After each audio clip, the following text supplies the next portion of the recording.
Picture this. You pull into your local servo, you're already stressed about the mortgage, the groceries, the electricity bill, and then you look at the price per liter and your stomach just drops. $2.53 for petrol. When did filling up your car start feeling like a punishment? For years, Australians have had this gut feeling, this suspicion that somewhere along the chain, the oil companies, the wholesalers, the guy behind the counter, someone's taking a little extra off the top.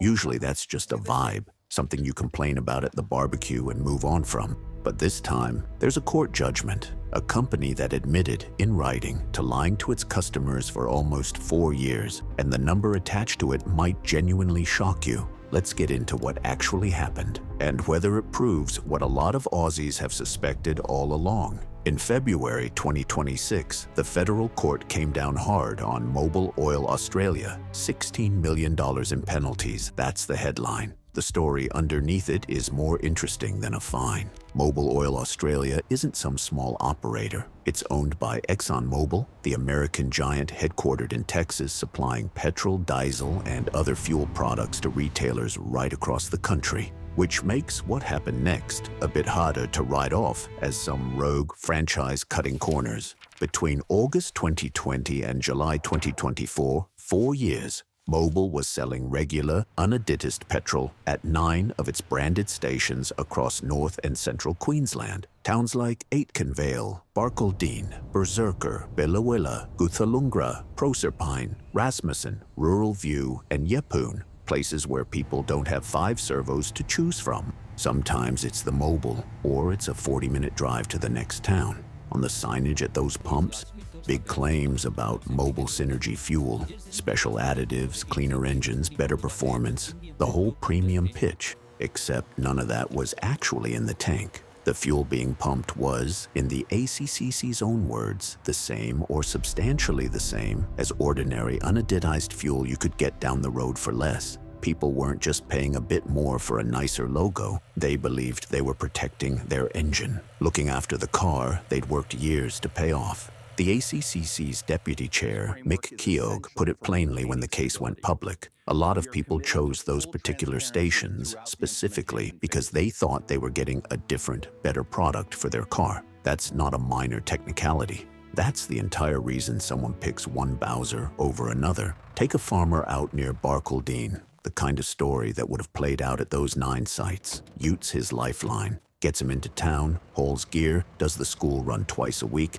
He picks Mobil because he trusts the branding and wants to look after that engine for the long haul. For years, he's paying a premium for a promise that, according to the court, was never true. Multiply that by every regular customer across 9 towns over 4 years, and you start to see the actual scale of it. Mobil didn't fight this one. They cooperated with the ACCC's investigation, which had formally kicked off back in December 2024, admitted liability, and agreed to the penalty as part of joint submissions to the court. Interestingly, Mobil's own explanation pointed to supply disruptions from the COVID-19 period as part of what triggered the mislabeling, which raises a fair question. A temporary supply hiccup doesn't really explain 4 straight years of signage across 9 separate regional locations. Here's the detail that shows this wasn't the ACC pulling a scary number out of the air. The court looked at the actual transactions. Roughly $50 million in revenue came through those 9 sites during that period, with about $788,000 in gross profit. The $16 million penalty works out to around $20 per fuel transaction. $20 multiplied by every fill-up touched by that false signage. That penalty ended up being close to 1/3 of the revenue those sites generated, and more than 20 times the actual profit. That's the court deliberately pricing the punishment against exactly how many people got misled, not just picking a round number that sounds tough on paper. On top of the fine, Mobil has to run corrective ads, paid placements in the Australian and the Courier Mail, printed within the first 10 pages, not buried somewhere near the classifieds, a notice on their own website admitting what happened. And they're locked into a compliance program with independent audits for the next 5 years, board-level reporting, staff training, the works, not just a check. a forced public correction that ExxonMobil, a company trading near $147 a share globally, can't just quietly absorb and move past. Quick pause. If you're finding this as wild as I did digging into it, smash that like button right now. It genuinely helps this kind of story reach more people who are getting hit at the bowser just like you. Now here's where this connects to what a lot of people are actually searching for when they type gas price gouging Australia into YouTube. Because the Mobil case didn't happen in a vacuum. It landed right in the middle of the worst fuel price spike Australia's seen in years. Earlier this year, conflict in the Middle East sent oil prices spiraling and Australian pump prices followed almost immediately. The ACCC noticed something odd within days of the conflict breaking out on the 28th of February. Australian refined petrol and diesel benchmark prices were climbing faster than the actual international oil price. By the 11th of March, they'd started issuing weekly public monitoring reports just to keep some pressure on the industry. A week later, they pulled senior people from every major fuel company into emergency meetings in Sydney and Melbourne and told them straight up to explain themselves to the Australian public. By the end of March, the national average had climbed to $2.53 a litre, up from $2.27 just a month earlier. Perth copped the worst of it.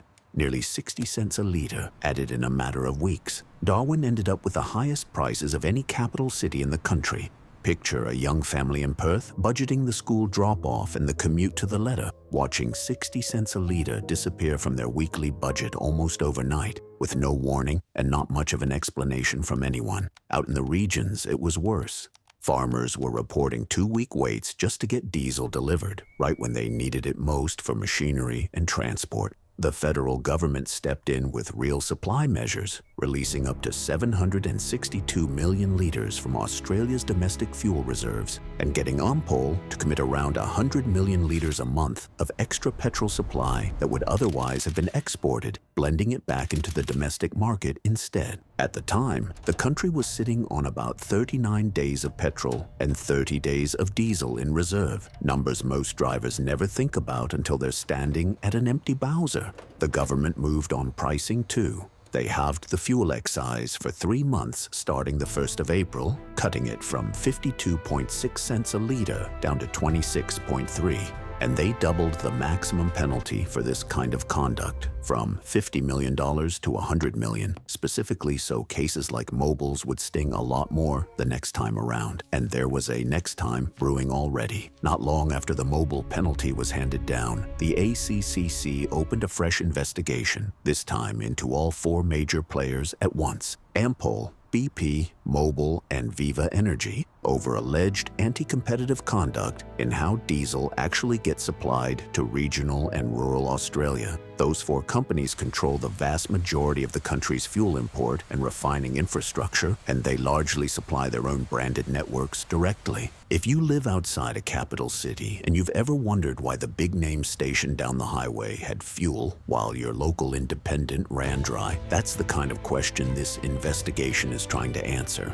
Here's the part that's genuinely uncomfortable, though. Even with all of that, the fines, the weekly monitoring, the reserve releases, the government pressure, there's still no law in Australia that makes price gouging itself illegal. What the ACCC caught Mobil doing was lying about the product. That's a different offense to simply charging more than what's fair when people have nowhere else to fill up. Consumer Group Choice welcomed the tougher penalties as a real deterrent, but even they flagged the gap that's still sitting there. Some politicians pushed back even harder, arguing the new rules punish companies for lying about gouging without ever actually making the gouging itself against the law. It's currently illegal in Australia to use market power to keep prices artificially low. There's no equivalent law against using that same power to keep them artificially high. What stays with me about this case is how it pulls 2 ways at once. The system worked. Eventually, regulators built the case, a massive company admitted wrongdoing, and real money and real public corrections followed.